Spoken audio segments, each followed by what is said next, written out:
There we go. There we go. Sorry, y'all. I was having technical difficulties tonight. I couldn't get to the live stream going. It's like they didn't want me on here tonight. How y'all doing tonight? Let's see who's here.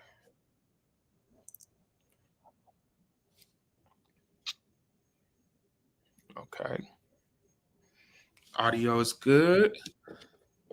All right.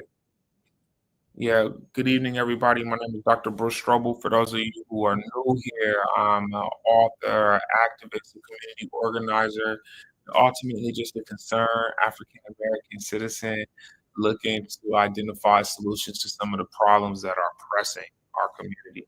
So I'm always happy to be here. Always happy that I have viewers, people who come to check this out and just build with me as we talk through some of these local, national, statewide, continental, planetary problems that plague the human race and specifically plague Black people. So what's up tonight, y'all? What's on your minds? Please hit the comments at any time. Let me know what you're thinking.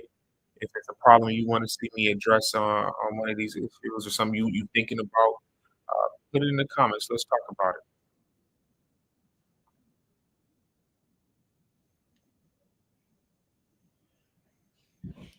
Yeah, man. I hear you. Okay. Um, oh, y'all want me to jump right into Iran? Ooh, that's a tough issue. Uh, I heard somebody say Israel is like a little brother sometimes who go out and start fights because he knows his big brother will jump in. And then, finally, it seems like the US is like, "Nah, you gotta put your own work in," and they may have picked a fight that they're gonna have to actually fight. Iran seems poised, but, I mean, Israel is a superpower in the Middle East. They're pretty much an extension of the United States foreign policy. The Biden administration put so much, uh, money into Israel that it's hard to see how, Iran will be competitive and, if that struggle intensifies. But I imagine that Iran has a lot of, backing in the region and a lot of international backing, North Korea, Russia, potentially China. So, I don't know. I hear people saying it might lead to World War III. I hope not, but everything seems unstable right now. It just seems to be unrest everywhere, uh, escalating tensions, as they might say. What do y'all think?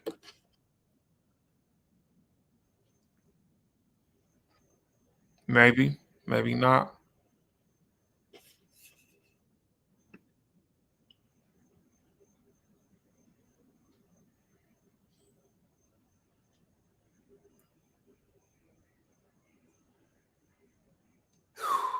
Yeah.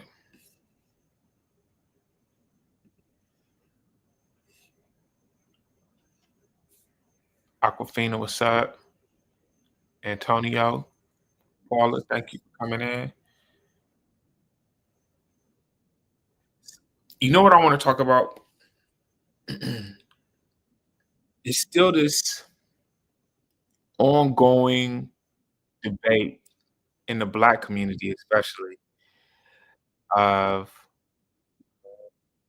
should we sit this out? Is this our fight? Should we protest?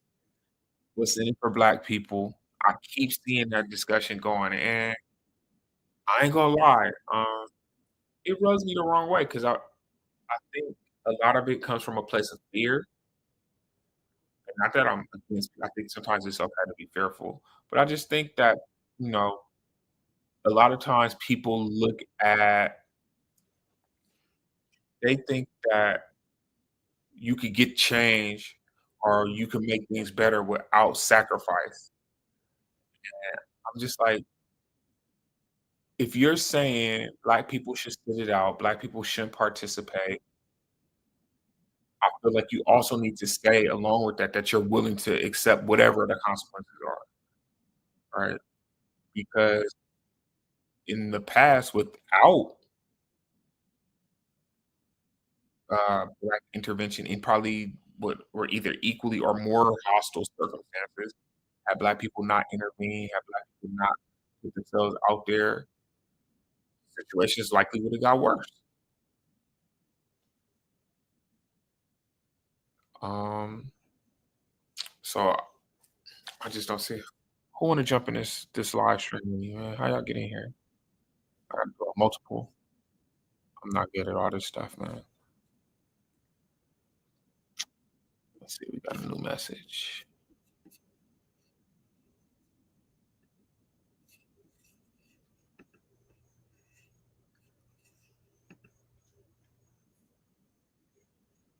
Yeah, man.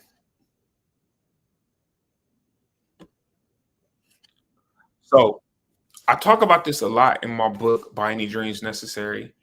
And the idea is that, again, I keep saying this, y'all hear me say this over and over. Solidarity, not charity. The idea that when you stand with someone that you're doing it solely for their benefit, it's a misnomer.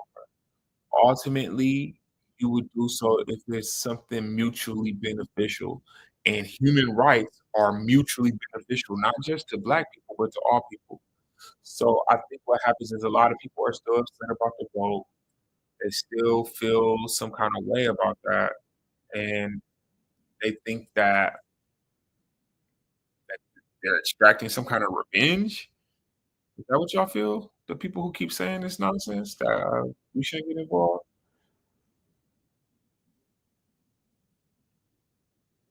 No?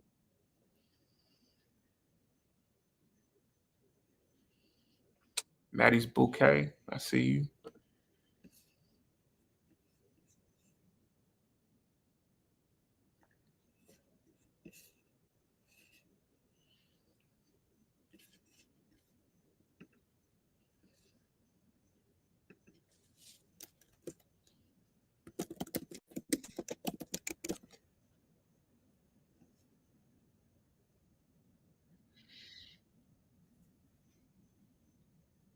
What what's driving this idea that Black people should not get involved? Hey, what's up, Alicia? How you feel about it? Talk to me. You think Black people should sit out protests for the next decade and just let the country fall apart? Not just protests, activism. What you think? I wanna hear what y'all think.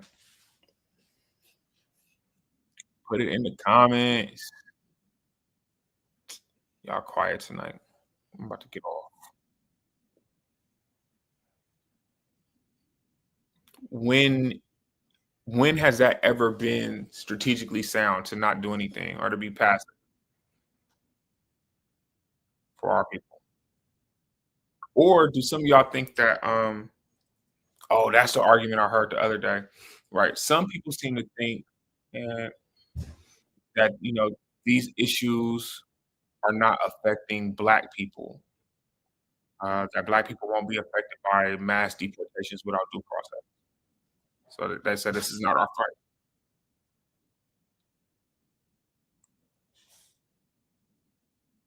Okay, I'm moving on. Y'all don't wanna talk about it? I don't wanna talk about it.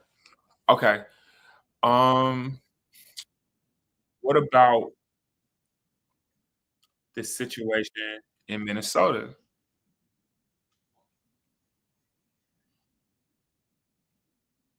I know I was at a conference over the weekend, and it was right around the same time where the situation in Minnesota had unfolded. And we happened to be there, activists, organizers, meeting, talking about our strategy, and a group of people who were not part of our network or any of our team, white young men, they just kind of walked into our area.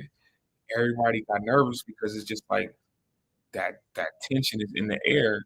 And, they was mean mugging, and they looked like Confederates, uh, and it just kind of didn't necessarily seem like they would be interested in anything we were doing for good. So, that trauma starts to kick in, that trauma response. We know what happens when people just show up in the churches or when people just show up in the movements, and it's like, so it's almost a degree of paranoia that comes along with it, with that trauma. Some of the sisters, they was like, "Nah, they gotta get up out of here because they didn't feel safe," and as such, the brothers had to respond. But that seems to be the situation, man, that we're in a situation where there's no expectation of tolerance, there's no expectation of matters to be resolved peacefully.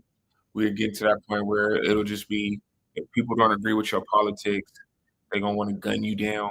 They're gonna and that's a crazy situation to be in, but that comes with the fascist rhetoric that DeSantis and Trump and others of that ilk keep spewing, and I don't see it ending good, not at all. You haven't heard what what's up, Adrian?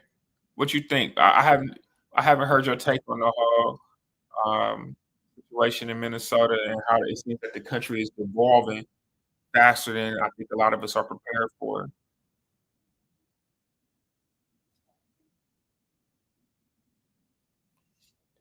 And I mean, is this what it looks like as a country descends into civil conflict?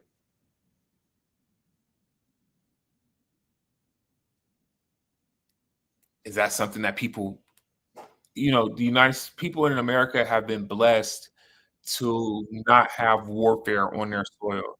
And sometimes when you haven't experienced something for a long time, I hear people talking they're like, "Yeah, we need a civil war." And I'm like, "Man, are you crazy? Do you know what that looks like?" And I don't know that, in the 1860s, the country was able to rebuild afterward. I don't know that the United States is able to rebuild after a civil war at this state. I don't see it. I don't know if it survives it. Countries don't always come out the same after civil war. If they come back at all, it might be a whole different state. And also, you have to consider that your side is not guaranteed to win. So, again, like I said, everything else, if you could accept the consequences of such action, but I don't recommend it. Yeah, 9/11. Eh, that was people's experience of attack. And, I'm not a conspiracy theorist, but not if I was, if I had to choose one, those 9/11 arguments, those be pretty compelling. They got some strong evidence and some scientific backing behind that, but we're not gonna get into that right now. Um, yeah. So back to the situation in Minnesota.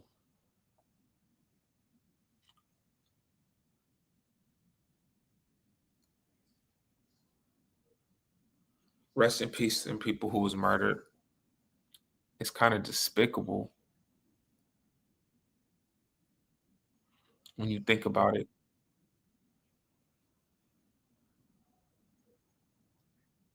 Sorry. We need most what we need most is folks skilled in espionage, hacking, and sniping. Ooh, that's exciting. See, my sis right there is strategically thinking. Yeah, and you know what? With that, we can say less. I already know where those thoughts go, but people who willing to I think I heard, sometimes the best way to solve a problem is with a scalpel, not with a hammer, right? You just gotta cut the part out that you don't want. That's how strategic people think.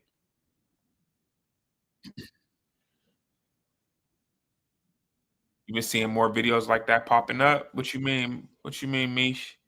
Speak on that. More videos like what? Give me a little more clear context. We got a whole bunch of topics jumping here. What you been seeing?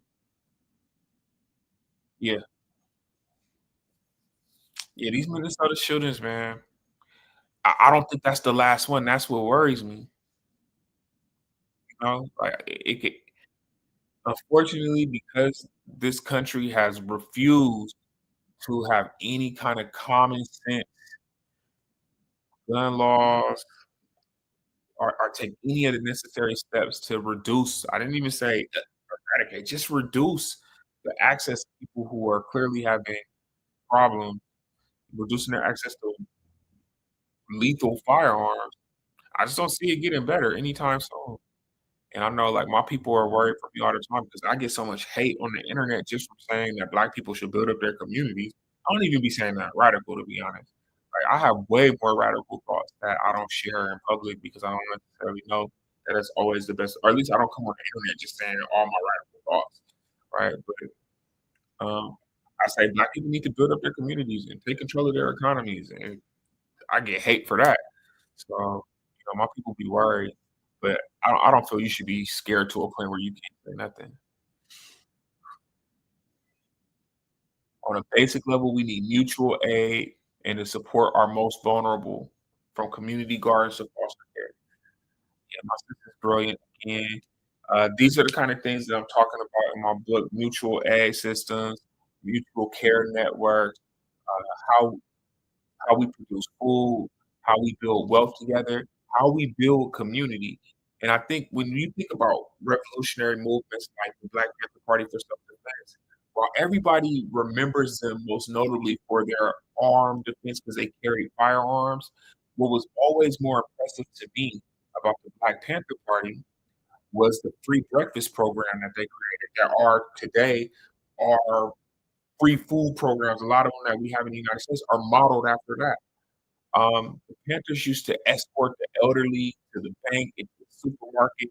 A lot of the things that they were best at is not what they were most popular for. In fact, that was mostly a psyop or a propaganda to demonize the Panthers, uh, through media usage to kind of make them seem as these crazed, degenerate militants. When in actuality, these were brothers and sisters who was just trying to take care of their community, much like a lot of the stuff that we into today.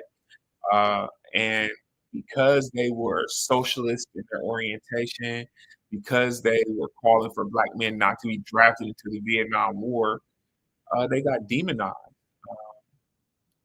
And when you don't have control of the media, when you don't have control of your narrative, that happens. But yeah, those breakfast programs, those education programs, those health clinics that they were setting up, that is the real revolution. That's Black power. That's brown power right there. But all people will remember is them marching with the guns, which I think guns are important. I think self defense is critical. But self defense does not stop at your ability to arm yourself. It's your ability to feed yourself. It's your ability to heal yourself. And I think that what my sister Adrian is getting at, TT Talks, what she's getting at is that at a basic level, we need basic ability to control our own ability to survive in a sustainable fashion. And that's what I really speak to. That's in fact that's the theme of By Any Means Necessary. I want people to envision Black communities of the future where we can meet our own basic needs without having to depend on other people. And you would think that are the people who be hating on me, who all they got to say is that Black people are their own worst enemy. Black people need to do this. Black people get off the government tit that. We saying the same thing. I'm just saying it from a place of love, and they saying it from a place of hate. So it's to be expected. It's par for the course. I know I'm rambling all over the place. Yeah. So I see my boy. He said, "Lack of empathy, lack of humanity is a major problem. People aren't. People lack the ability to empathize with others." I think I was thinking like, how would historians 40 years from now, 80 years from now, how would they classify this era? And I think it's the era of information chaos or misinformation chaos. Like somehow through our access to more information and the lack of critical thinking skills and critical reasoning skills and higher ordinal thought, people are just taking in all this information. And sometimes I worry that it's just too much information for people to handle. Like we be all over the place, just like bombarded with. If you get on there and you start scrolling or you watch TV, it's just like, and you'll know about too much about everything without the ability to reason what is useful to you sometimes. And I just worry that sometimes it's information overload and it's chaotic. and people can't make sense of it. And I think that is a huge part of that problem, and even that empathy problem that we are bombarded with propaganda almost 24/7, and these social media streams don't make it no better. And, I want y'all to watch my live, but, shit, I be seeing some of these live series, and I'm like, "Man, this all just the people repeating propaganda that they heard earlier." So and that's not necessarily a problem. I don't think you could escape in the current context. I don't think you can escape being bombarded with the propaganda, but I worry about people's ability to filter and people's ability to process it. Excellent point, bro. Man, I got some smart people. Oh, yeah. So, okay, I see what you're saying. More videos about hacking, more videos about espionage and nerdy stuff like that. Oh, man, that's not my specialty or nothing, but I follow people who into that stuff too, and I think that's gonna be a huge part of, when they talk about warfare in the future, it won't necessarily always be fought with high tech weapons. It might be fought with shutting down shit in a different way. So yeah, it's a lot going on right now. What else? What's some other topics y'all want me to get into? What's some else y'all want to discuss? So we talked Minnesota shootings. We started off Iran versus Israel. Um,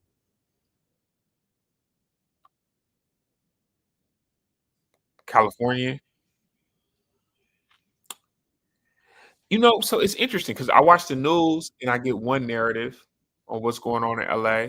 And then when I talk to people out there, they're like, it was mostly peaceful protests. I mean, it's always like any protest, there's gonna be some riffraff and it's gonna be some scuffles, but it wasn't much happening. And I find that interesting. So the scene on the ground seems to be very different from what's being portrayed on the media. Even when I was looking through my news feed or my social media feed, it was kind of sending me this message like, "Oh, California is upside down.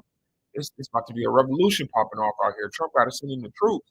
And then I look and I'm talking to small people out there, and I was like, it's not that serious. It's just people outside pissed off." Oh, so what y'all think about No King's Day?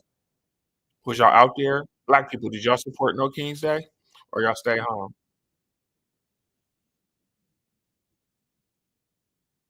Hey, Wilhelmina, did you go out for No King's Day? Was you protesting? I know a lot of black people said they wasn't supporting it.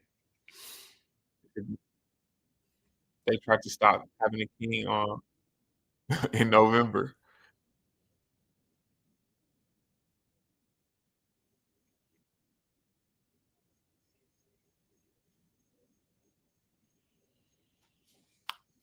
You was at the hospital, you had to work. I got you, sis.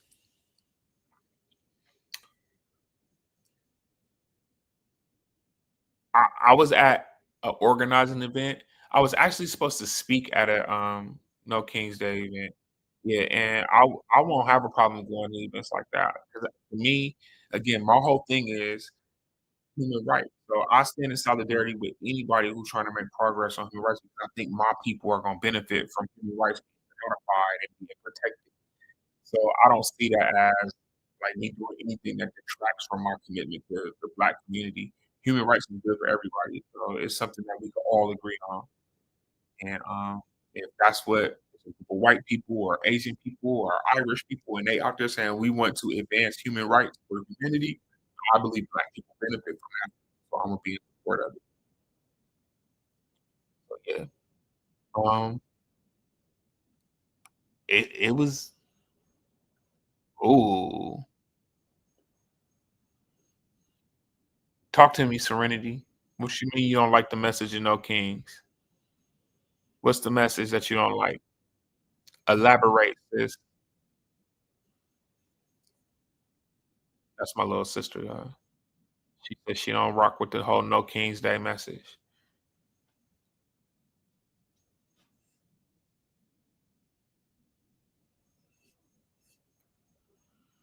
Serenity, I'm about to send you an invite because I want you to come explain that.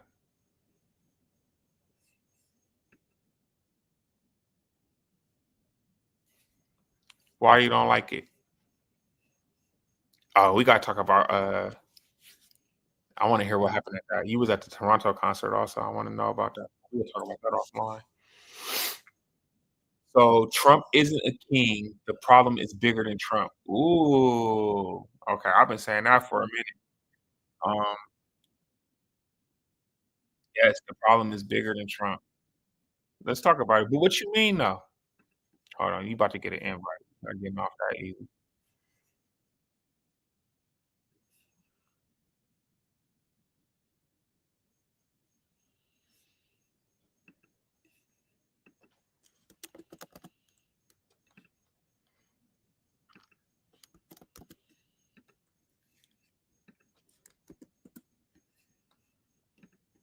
Why is the problem bigger than Trump? Talk to me.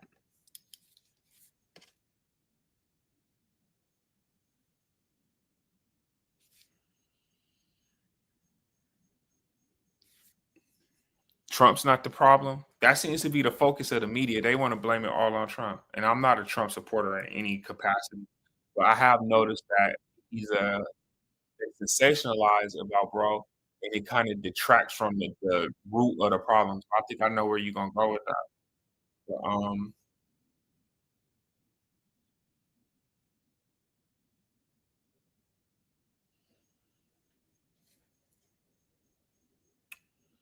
so my sister's saying that the no kings thing focuses on makes the focus all on Trump.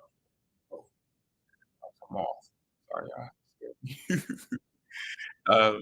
It puts the focus all on Trump instead of putting the focus on the oligarchy that's actually controlling things around here. And we need to be looking at disempowering all of those people and putting power back to the people. But instead, they've made the entire narrative about Trump. Couldn't agree with you more.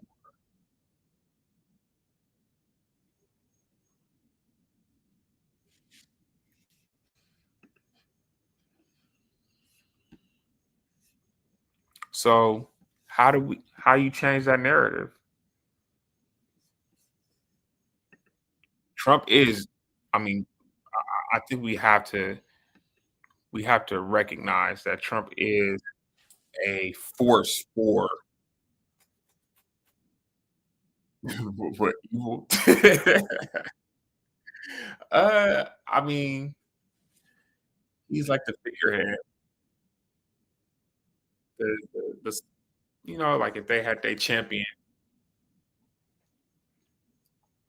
what's the end game look like? Where they going with it? What we gonna do? What you mean what we gonna do? This what we gonna do. All right. I think you use every option on the table. I think direct action is useful, and if you're in a position to take direct action, that's gonna be necessary. Um, Electoral action is gonna be necessary. Where voting is still allowed, where you are able to elect local officials, where you're able to influence state elections, you need to do that so you can you wanna try to create safe zones or what they would say, liberated territories, liberated spaces, for operating bases, places where we can continue to keep movements going that advance human rights. Uh, I talked about this a lot the other day, and I got a lot of people viewed it, but I was saying the need for civic education and to challenge false narratives and to have spaces where we can protect the truth is gonna be critical. Mhm.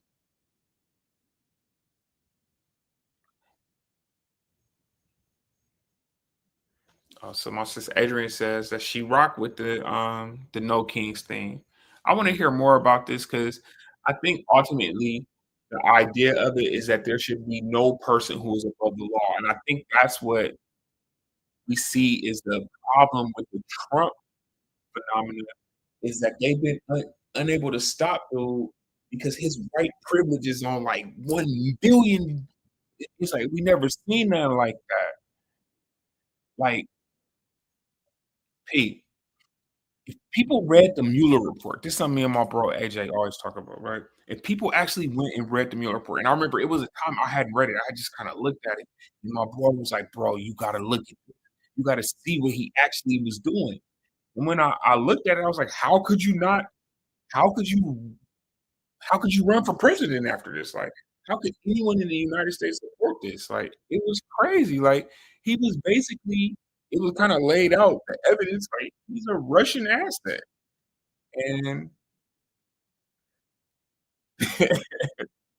like, it's kinda crazy, man. Like, I don't get it.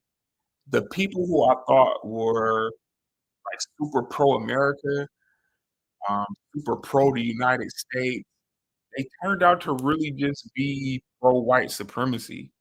All that patriotism was fake. In fact, if you could just take it wherever they're like, "We're here for America," they really mean, like, they're here for white power, and they just changed the words up because it's not popular to say that anymore. But that's what I hear when I hear people talk like that now because it'd be like, this is a direct threat to American hegemony across the globe. Like, the dollar's gonna collapse, the economy is on the brink of destruction, uh, like, they getting manipulated by Israel and by Russia. It just seems to be getting outplayed on the world stage. We saw the whole tariff fiasco, and it just all was embarrassing. And I tried to say, like, if I place myself, I took my pro-black, my pro-community lens off, and I tried to think as a um, I think it's just like a white nationalist capitalist. This still wouldn't be good enough. I don't see it advancing that. It seems to put them at risk, but they're so blinded by the idea that they have been misled to think that the immigrants are their problem, and a lot of black people, interestingly, buy into that narrative as well, that the immigrants are the actual problem, or that it's the black welfare queens, the Black Lives Matter, that's the real problem in the country. It's not these rich people taking all your fucking money. It's these people over here. That's the real issue, right? People have bought into that so hard they can't even see it. And that makes the argument of having coalitions very difficult because it's like we supposed to align ourselves with these people to solve this problem? I don't think so. Um, that does create some challenges. Whew. Like, white people are putting their bodies on the line. They need to flex their very dormant protest muscles. Ooh. Hey, but, um, white folks been white folks been out at protests for quite some time.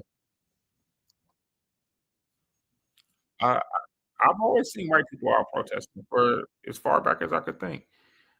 Um, from George Floyd, Trayvon Martin, it was white folks out there. But I think what my issue is when I don't like things to be centered in whiteness or in white narratives. I don't mind white people participating or being there. I just don't want everything to be centered in how white people think it should go because I think that takes away from. So you're saying white people haven't led protests on these issues? I challenge that. I think look back. And should they?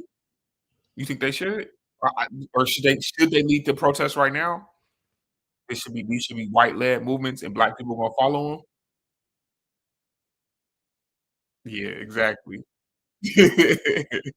So I don't understand. You gotta elaborate on that. Says why should white people lead these movements?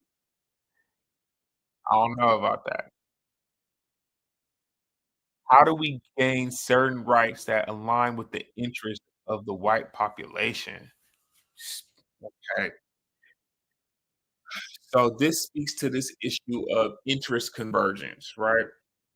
Now, I think one of the challenges that we have right now is that there'll be white people on both sides of the issue, but the white people who are in power, white people who are dominant, those are the ones who ultimately get to make decisions about what human rights people have, what rights are respected and are not. And that's why I will always argue we don't have a democracy in this country. because of the ability to invalidate human rights at the whim of white people's determination. Like you could be a citizen, you could be naturalized, and then they could be like, you know what, we don't want to do that anymore. And until we get to a situation where certain rights are protected, and then you can do about it. You just got to respect the peace of people's rights. Uh, I don't think we have democracy under those circumstances.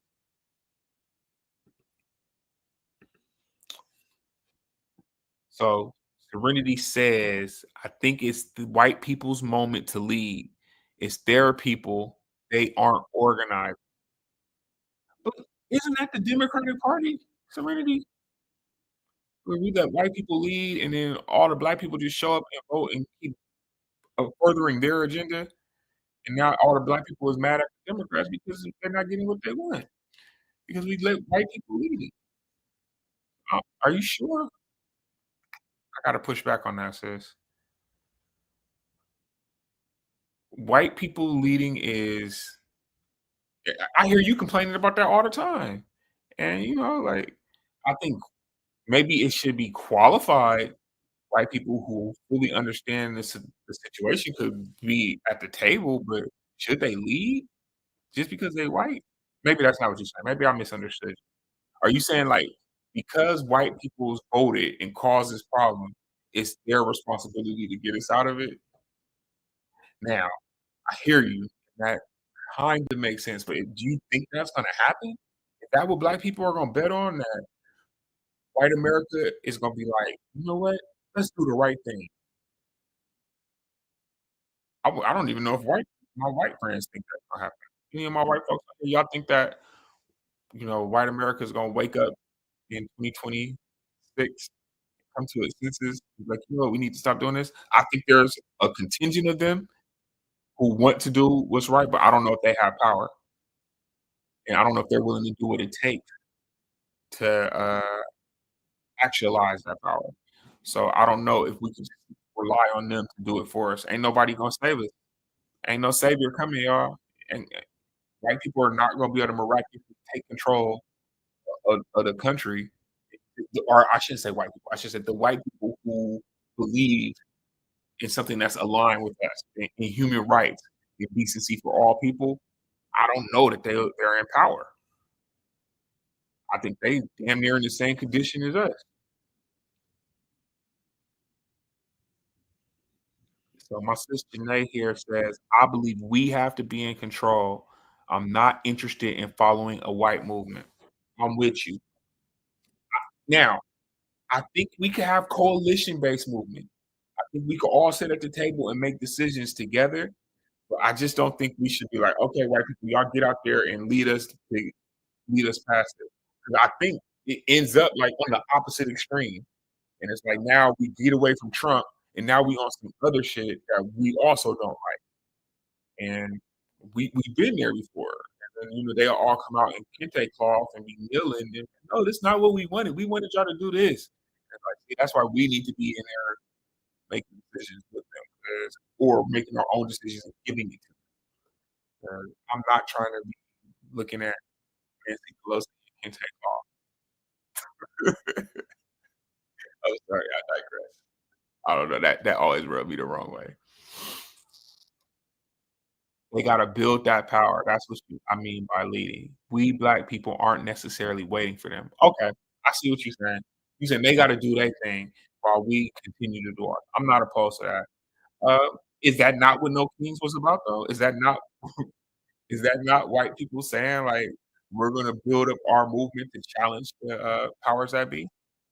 Where the white people at? White people, where y'all at? Uh-oh, Serenity's here, y'all. Turn that camera on, sis. You can't come on my live off camera. Go ahead. Put your wig on. Get on here.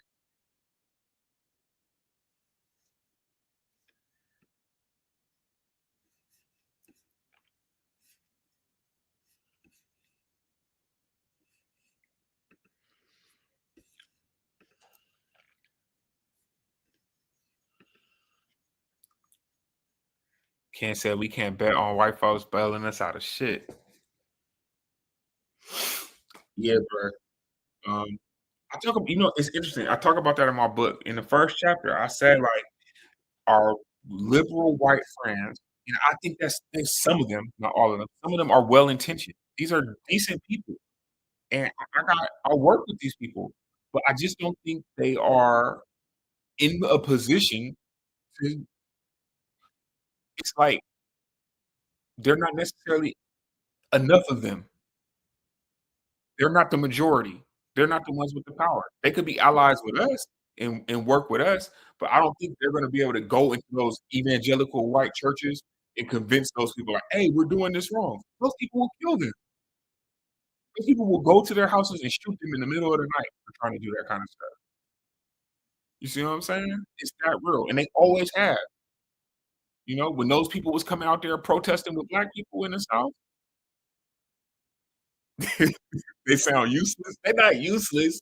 I'm just saying, like, they can't change white people. They be right there with us marching, like, man, this is messed up. So I'm glad to have them on our side. I'd rather them be on our side than on that side. But just be like, okay, we're gonna leave it up to y'all to go fix this.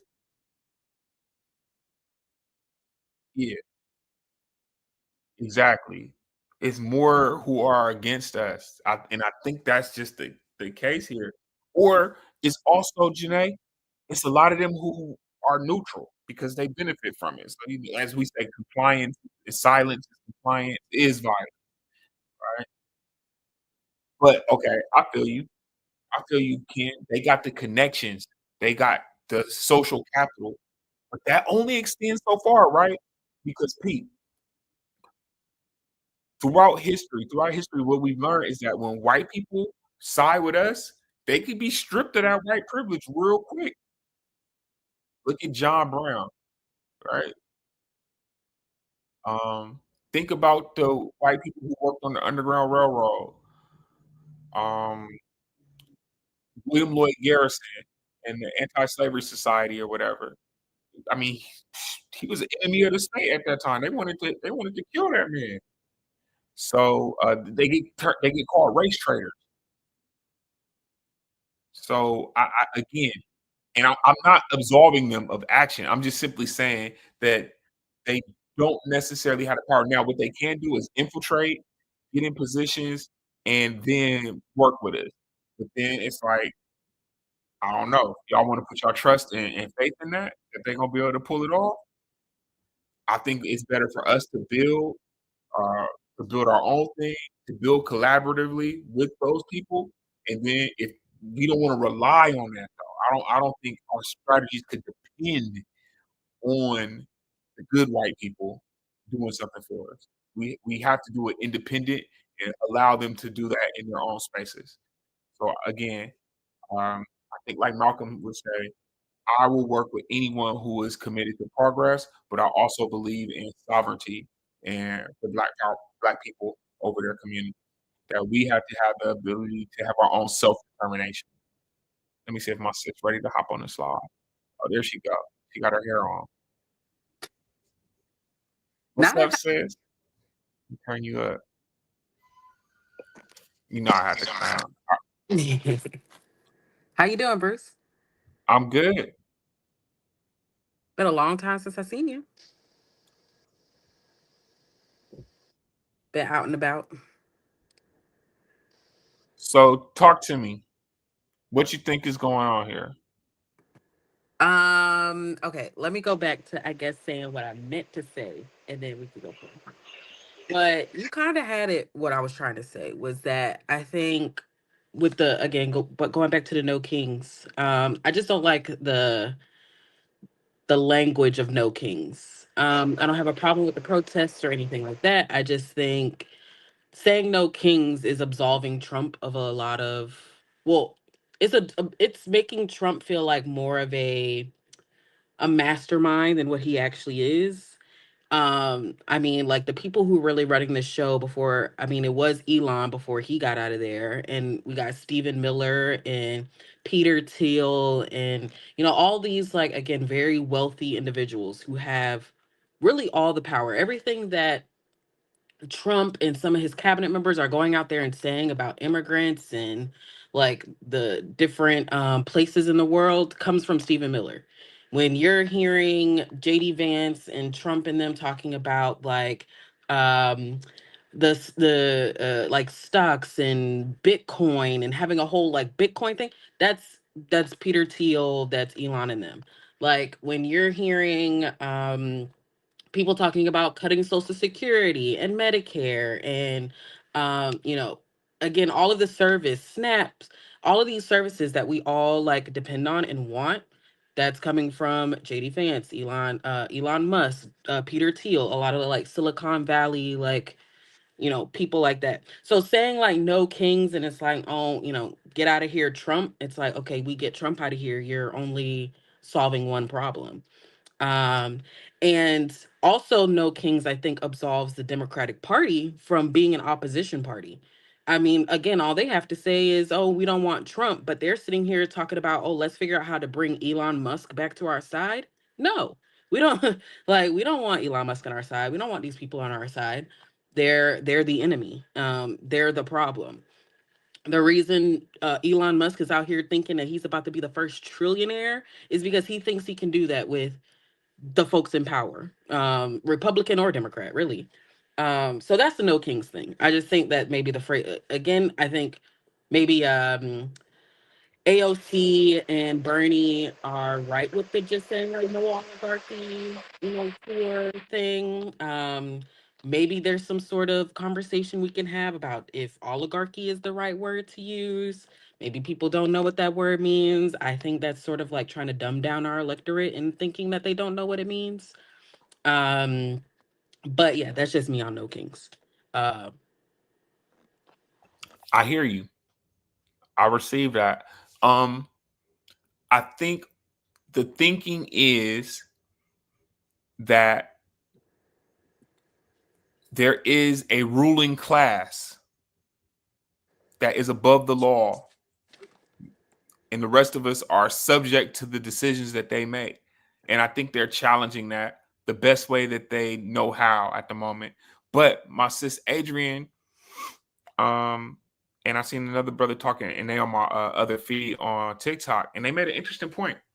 They said that in the inaction or the people just we need those people to use their white privilege, hack, be covert, get into these systems and destroy them from the inside. I think that sounds good. It sounds like a great movie, but I worry that that's a tall order and that we can't put our faith in that happening. Because again, I just don't know if they have the willpower or the political prowess or power to do so, or perhaps it would have been done already. But I don't think it's a bad idea. I just don't know. I wouldn't, I'm a strategist. I won't be like, okay, we're gonna put most of our eggs, half our eggs, a quarter of our eggs in that basket. That basket don't look too sturdy. I'm gonna go ahead and say we need to build up our own stuff, and we should instruct them to like, hey, every opportunity you get, if you're an ally, if you with us, please work to disrupt those systems. And I think that's the best we could do at this point, because history has shown us that when they are really on our side, they get targeted. They get that power stripped from them in many situations. So, but I respect what you said. They got to build power. They got to make movements. They got to educate their people. yeah, Yeah, go ahead. I mean, it's not. It can't be up to only us at the end of the day. And time again, it's not us that is, still clinging to whatever like historic nostalgia thing that, white people and some Latinos are holding on to. Um, so, and we put our bodies on the line all the time. We were out there, like, we were the ones, out there in 2020. Not saying that white people weren't, but I'm just Yeah. saying, like, leading the movement. Like, it was black and brown people doing that in 2020, in 2018, in 2016, in 2014. Like, it seems like every couple of years it's always us. And I think what somebody said in your Facebook messages or like comments was essentially like they're not like this is something new for them. They're not really used to this. And that's what I mean by like they should try to lead. Like they're when I say lead, I don't mean like we should be the ones following them.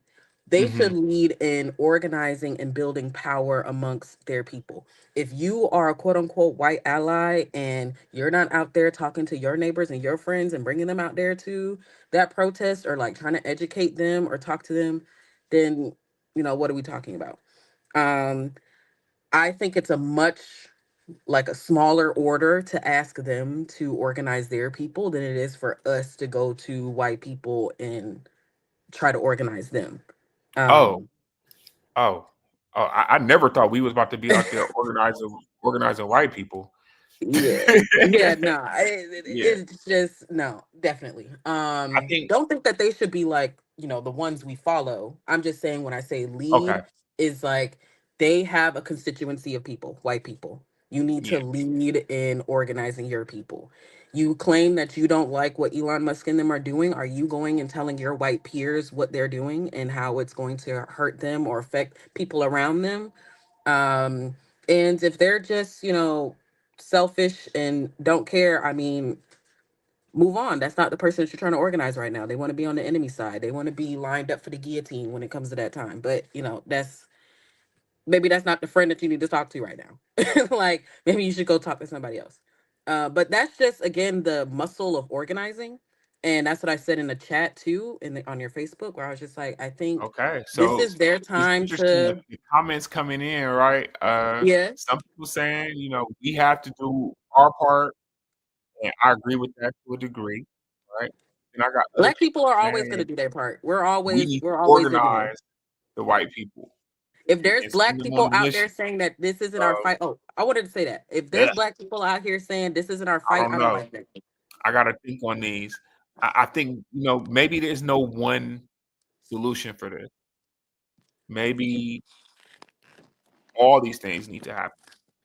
Oh, oh, But I guess we have to get into where do we prioritize. We know white people can get into spaces that black people can't.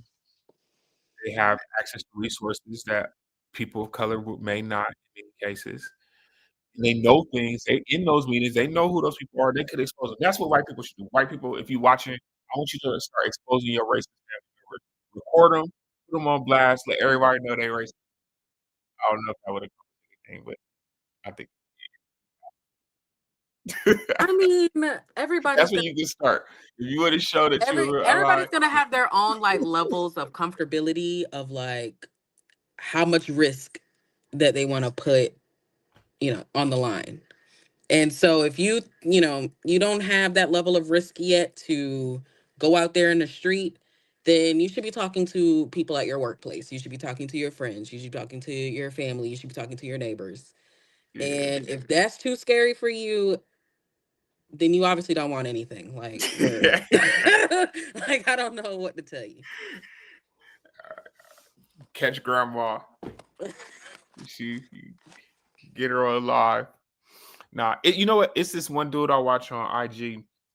And he interviews his dad and his mom and his sister like for a weekly podcast.